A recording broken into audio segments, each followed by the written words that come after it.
Hello, Sumo fans! I'm Scott Finlay, and welcome to another episode of the Sumo News, right here on World of Sumo.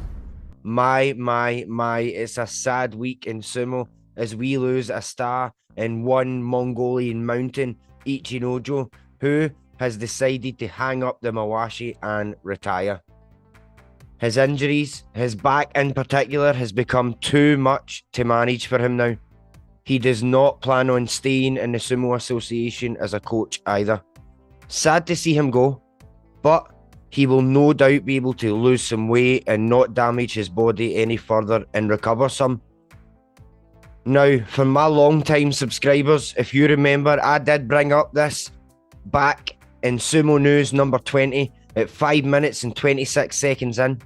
Ignore my terrible mic in those old videos, by the way. The early days. Anyway, I pointed it out. With the success of his business ventures back home in Mongolia, he would likely be set to retire out of nowhere soonish and not stay in the JSA. So most of you will have seen this coming if you keep up with my news videos. Especially with the injuries, that just sped it up even more. Sad to see him go after a Juryo Yusho and a Makuuchi return. To read more details like his trip to the hospital in agony after the last basho, what his Oyakata says about it, and the full story, the link is in the description for you all. Good luck to the big man as he is set to hand his papers in today. May the 4th be with him in his future.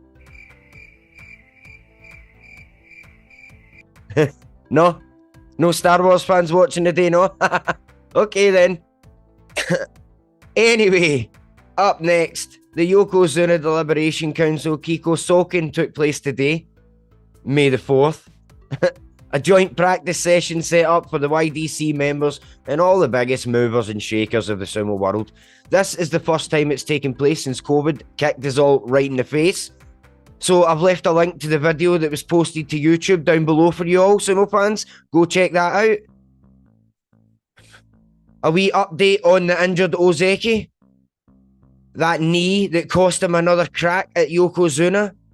His Oyakata, Tokawayama, says his knee is coming along, but so far he has not been able to practice sumo properly and concentrating on muscle training instead. In yesterday's practice, he did basics like Shiko and Suriashi. And a last wee tidbit about the Kadoban Ozeki is that he changed his Shikona's first name to his legal surname of Takanobu from Mitsunobu. Now, for the thing to check out this week, Netflix's new sumo drama series, Sanctuary, described by them quickly as a tough, desperate kid becomes a sumo wrestler, captivating fans with his cocky attitude and upsetting an industry steeped in tradition. I don't want to say too much as not to spoil any of it. I will say two things, then once I know most sumo fans out there have seen it, I can discuss details, but just wow. First thing is simple, it's an absolute must-see. And second, be open-minded to the culture and history and traditions. While also remembering it is a TV drama, some scenes are mixed with brutality and comedy that are designed to have an extra shock value and make TV audiences be drawn in and get hooked. Despite the tones of authenticity that definitely exist in the sumo world right enough. If you have already watched some, let me know what you guys think about it in the comments. Or when you do, let me know then. Next up, a wee Enho update. Literally, Enho, as most of you know, had some neck issues, straining it more over the Jungyo tour.